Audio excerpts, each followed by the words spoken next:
welcome to my video on how to make Roman fibulas. My name is Gina Dragoni and I live in the Kingdom of Eldamere, mundanely Ottawa, Canada. We're going to take a look at some beautiful examples of ancient fibulas found. Then I'll go into how to make your own using the right equipment. This course will be a hands-on session. Once the next Pennsic, we can meet again in person. So let's get started. Here's an example of an ancient Greek 3rd or 2nd century BC bronze bow fibula, basically the type that we'll be looking at. And this is from the ancientsource.com website. The size for this one is about 3 1/4 inches long, so it's a fairly decent size.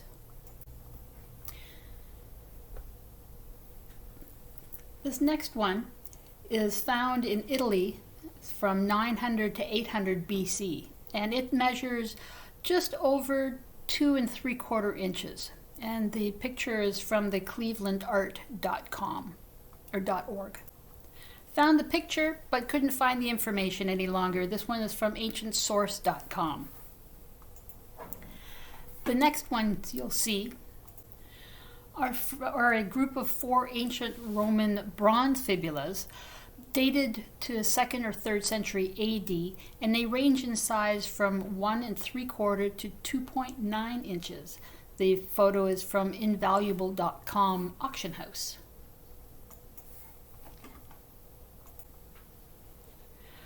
More modern versions that you can make on your own. The top one, simple, is like a modern safety pin. And this is what we're going to be looking at making today. You'll have great fun with the variety and choice of stones that you can decide to use when you're making your own pins. Here's a close-up of the same pins just so that you can see the different styles of the ends that you can make. We'll be doing the version on the right. I've made these type of pins for kingdom and baronial largesse over the past couple of years, and they work out very nicely. Now let's take a look at the tools that you're going to need. First is wire. I have 20 gauge wire here, but you can also go down or go up as high as 16 gauge wire in copper and silver that you can get from your local craft shop.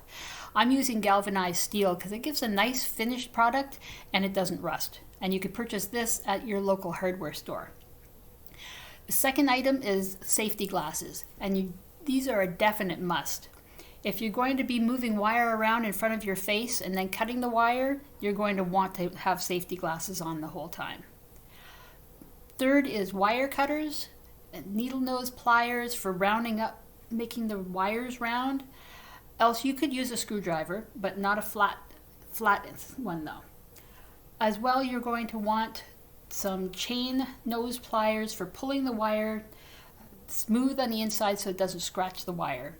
And finally, not shown on this picture, is a file or a mini grinder to get the end nice and pointy for you. And as you can see, I'm ready for our next in-person session, as I have a great variety of stones and beads already paired up for us to start making some lovely fibulas in person. So let's get started with the demo. So let's take a look at making sure you get your safety glasses on and your room set up. I've just shown you one of the pieces that I'll be emulating. Make sure your wire is pretty straight before you start, and take a look at the stones. Make sure that the stones are going to each fit on top or through that wire. If the holes aren't big enough, then you'll have to remount the holes or pick some different stones. So make sure that you've tried on the stones and decide on what kind of order you want them to look like. Then we're going to take a look at, nice and loose on the wire, going to take a look at trying to emulate the finish of that. So I work on doing the closure first and work my way to the point or the tip that goes through your fabric. Using the needle nose pliers, I basically make a nice little circle so that the end is finished off and it's not going to catch on the close. I'm going to be doing this 3 times, so I'm sorry that the first one's slightly out of frame. It will work out, believe me. We pull up the tip, and that way the stones don't fall out of one end.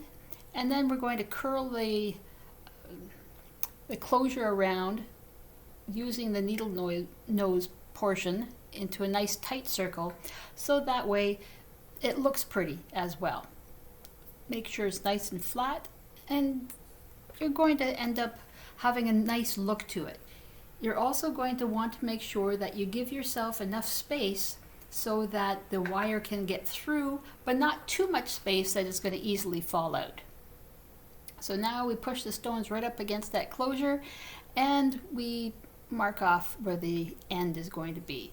We don't want to give it too much space because we don't want the stones to be loose and just kind of flopping around. So what we're going to do is kind of edge off or give a 90-degree angle to the wire, and then we're going to, in this case, use the needle nose pliers again to, the round nose pliers to make a nice circle. And that's going to be our spring for the closure. So we just wrap it around using our fingers, and then once we've got that, we take it off of the pliers carefully and kind of make it nice and tight. And then we make sure that the opening and closing section line up. So there we've got it. We've got it open, we've got it closed, and now we've got a little wire that needs to be cut off.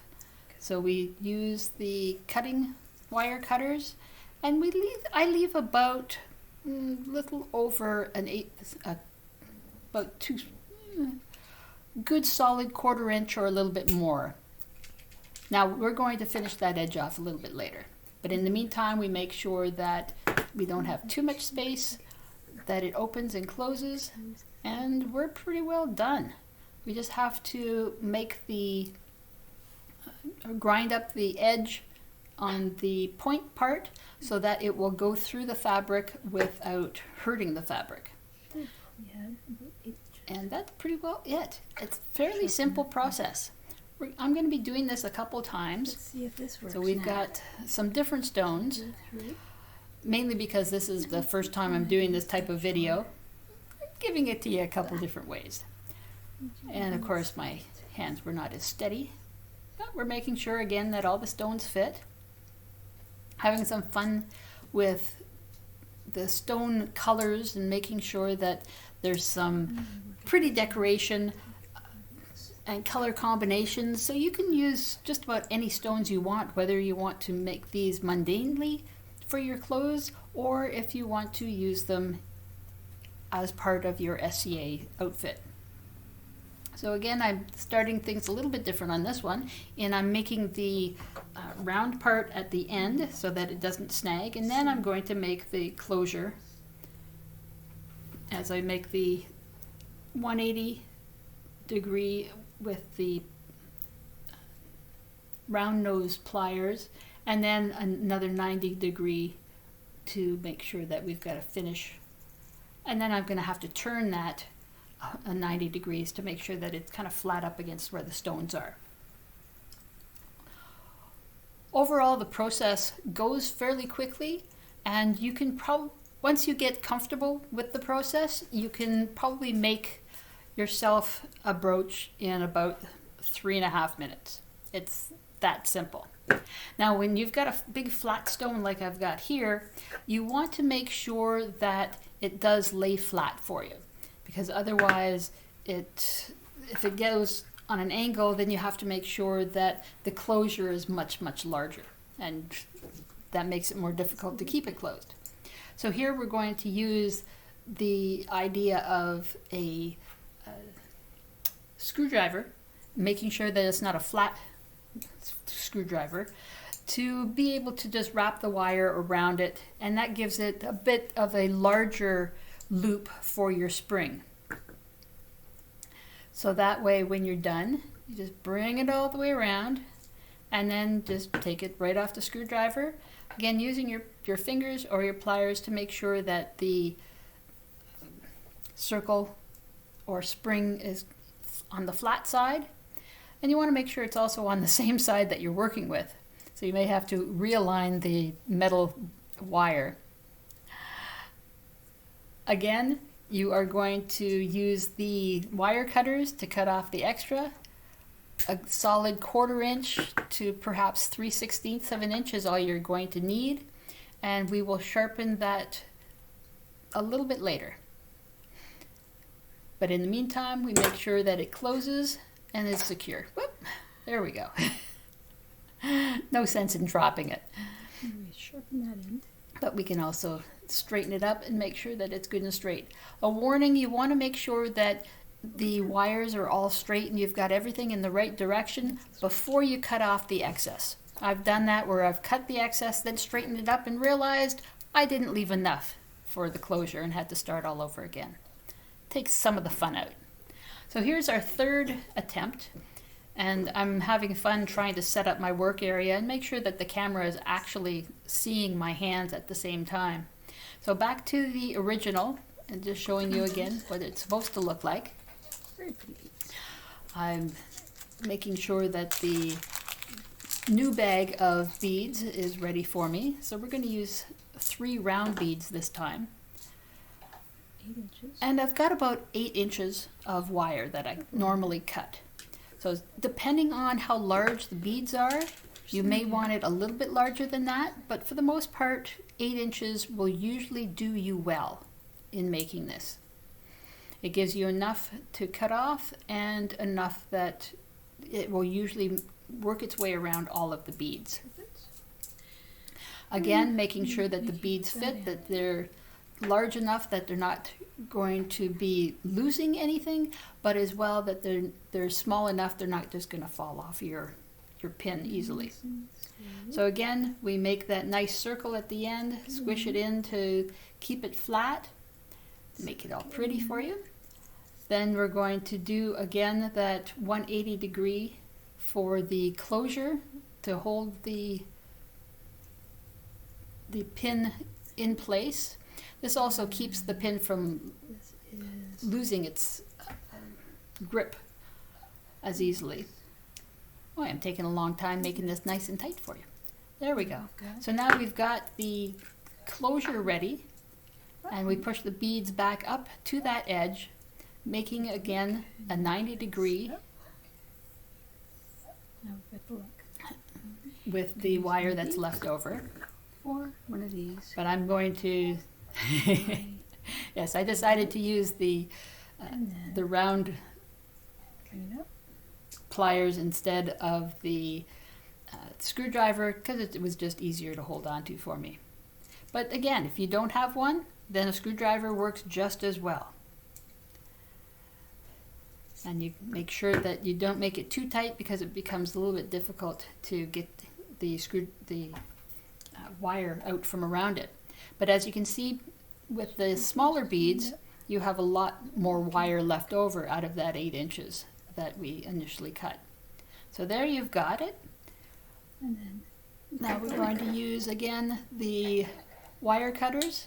Snip that piece off. Again, remember, always be wearing your eye protection because that is super important.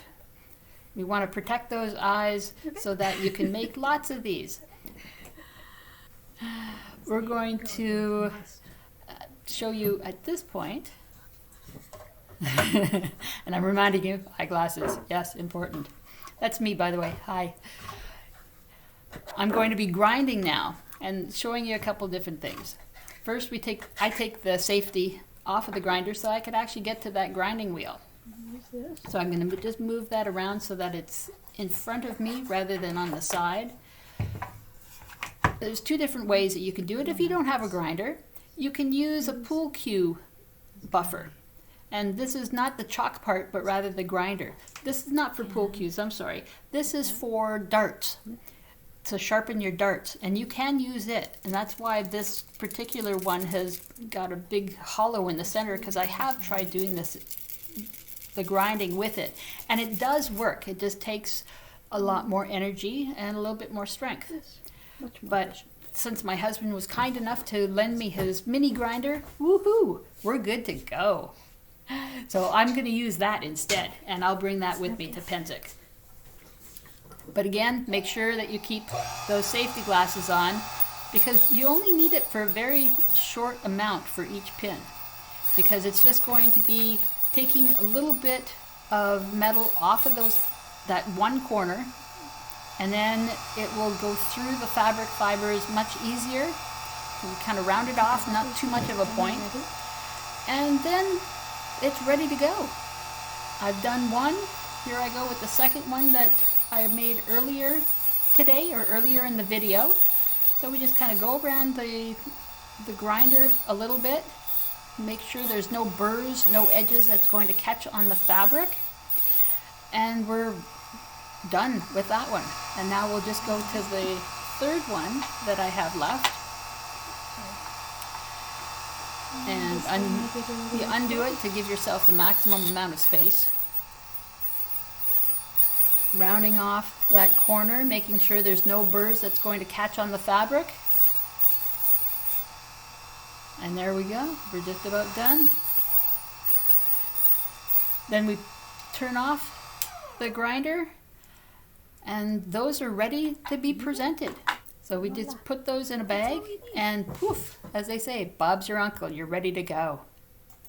So you can see that it's not too difficult to make the fibulas, but here are some examples, some photos of fibulas that I have made for kingdom and baronial gifts, or largesse, over the years. Actually, only over the past couple of years.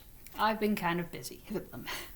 But all of them are interesting and different. And that's the one thing I try to do, is to make each one different, so that way if someone loses it, they know what their specific fibula looks like. As we go through and take a look at all of the different pictures, I hope that it gives you some inspiration so that you too can start taking a look at what you'd like to do, what you'd like to make, what perhaps color combinations you'd like to do. And I leave you with my email address. It's ginacook@pobox.com, and I hope that you have as much success as I have had with enjoying doing these Roman fibulas. Take care and have yourself a wonderful day.